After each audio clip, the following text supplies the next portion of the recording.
ایک چھوٹی سی کتاب میں دیکھا ہے، مثال دیتے ہوئے فرماتے ہیں آپ کہ ایک بادشاہ قرآن لکھا کرتا تھا۔ کہانی ہے، ایک ملا نے کہا کہ یہ آیت غلط لکھی ہے۔ اس کے پاس آیا کوئی مولوی، نے کہا یہ آیت غلط لکھی ہے۔ اتنی ضرورت تھی اس زمانے میں یا اس کہانی میں جرأت ظاہر کی گئی؟ بادشاہ نے اس وقت اس آیت پر دائرہ کھینچ دیا کہ اس کو کاٹ دیا جائے گا۔ جب وہ چلا گیا تو اس دائرے کو کاٹ دیا۔ جب بادشاہ سے پوچھا کہ ایسا کیوں کیا تو اس نے کہا کہ دراصل وہ غلطی پر تھا، مگر میں نے اس وقت دائرہ کھینچ دیا کہ اس کو دلجوئی ہو جائے۔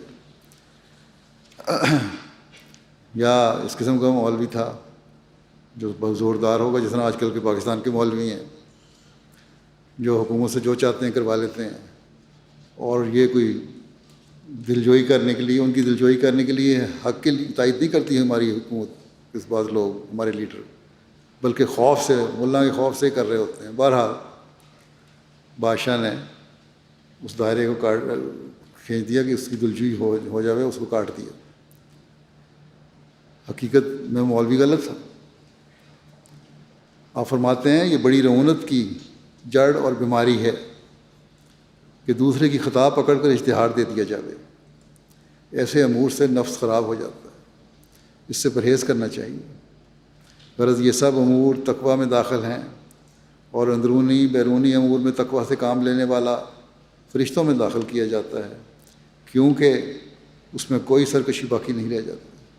تقویٰ حاصل کرو، کیونکہ تقویٰ کے بعد ہی خدا تعالیٰ کی برکتیں آتی ہیں۔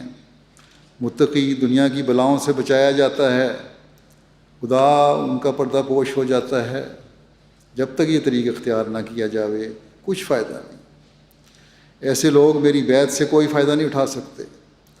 فائدہ ہو بھی تو کس طرح، جب کہ ایک ظلم تو اندر ہی رہا۔